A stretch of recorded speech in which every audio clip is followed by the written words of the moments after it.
Hi friends, എല്ലാവർക്കും നമസ്കാരം. Welcome to love and light with AG. ഇന്ന് നമ്മൾ ഒരു സൂപ്പർ ടേസ്റ്റി ആയിട്ടുള്ളതും ഈസി ആയിട്ടുള്ളതുമായ നാടൻ സ്റ്റൈൽ ഞണ്ടുകറിയാണ് ഷെയർ ചെയ്യുന്നത്. എന്നാൽ നമുക്ക് തുടങ്ങിയാലോ? അതിനായി 4 ഞണ്ട് എടുത്തിട്ടുണ്ട്. ഏകദേശം 1.25 കിലോ വരും. അത് കഴുകി വൃത്തിയാക്കി ചെറിയ കഷ്ണങ്ങളാക്കി വെച്ചതിന് ശേഷം അതിനുവേണ്ടിയുള്ള ചേരുവകൾ നമുക്ക് തയ്യാറാക്കാം. അതിനായി 2 തക്കാളി, 10 കൊച്ചുള്ളി, 2 ചെറിയ സവോള, ചെറിയ കഷ്ണം ഇഞ്ചി ചതച്ചത്, 8 അല്ലി വെളുത്തുള്ളി ചതച്ചത്, 5 പച്ചമുളക്, കുറച്ച് കറിവേപ്പില. ഇത്രയും സാധനങ്ങൾ എടുത്തതിന് ശേഷം ഒരു മൺചട്ടി സ്റ്റൗവിൽ വെച്ച് സ്റ്റൗ ഓണാക്കാം.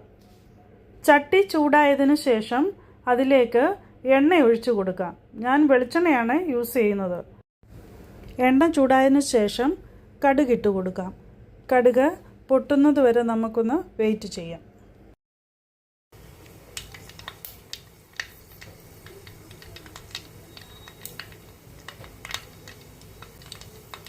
കടുക് പൊട്ടിയതിന് ശേഷം അരിഞ്ഞു വച്ചിരിക്കുന്ന സവോളയും കൊച്ചുള്ളിയും എണ്ണയിലേക്ക് നമുക്ക് ഇട്ട് കൊടുക്കാം വഴളുന്നതിനായി.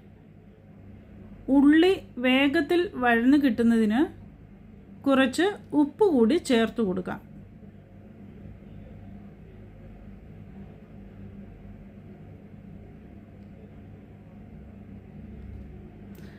ഉപ്പിട്ടാൽ ഉള്ളി വേഗത്തിൽ നമുക്ക് വഴന്നു കിട്ടും. ഉള്ളി ചെറുതായിട്ട് വഴന്നു വരുമ്പോൾ അതിലേക്ക് ചതച്ച് വച്ചിരിക്കുന്ന ഇഞ്ചിയും വെളുത്തുള്ളിയും അരിഞ്ഞു വച്ചിരിക്കുന്ന പച്ചമുളകും കൂടെ നമുക്ക് ഇട്ട് കൊടുക്കാം. ശരിക്കും വഴളുന്നത് വരെ ഇളക്കി കൊടുക്കാം. ഉള്ളി വഴഴുന്ന സമയം കൊണ്ട് നമുക്ക് വേണ്ടുന്ന മസാലപ്പൊടികൾ എടുക്കാം. 1/4 ടീസ്പൂൺ മഞ്ഞൾപ്പൊടി, 1/2 ടീസ്പൂൺ കാശ്മീരി മുളക് പൊടി, 1/2 ടീസ്പൂൺ മല്ലിപ്പൊടി, 1/2 ടീസ്പൂൺ കുരുമുളക് പൊടി, ഗരം മസാല 1/2 ടീസ്പൂൺ. ഇത്രയും എടുത്തതിന് ശേഷം കറിവേപ്പില ചേർത്ത് ഒന്നുകൂടെ ഉള്ളി വഴട്ടാം. ഉള്ളി വഴന്നതിന് ശേഷം അതിലേക്ക് നമ്മൾ എടുത്തു വച്ചിരിക്കുന്ന മസാലപ്പൊടികൾ ചേർത്ത് ഇളക്കാം.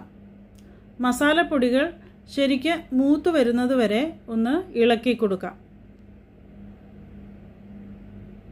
മസാലപ്പൊടികൾ മൂത്ത് വന്നതിന് ശേഷം നമുക്ക് അതിലേക്ക് തക്കാളി അരിഞ്ഞു വച്ചിരിക്കുന്നത് ഇട്ട് കൊടുക്കാം.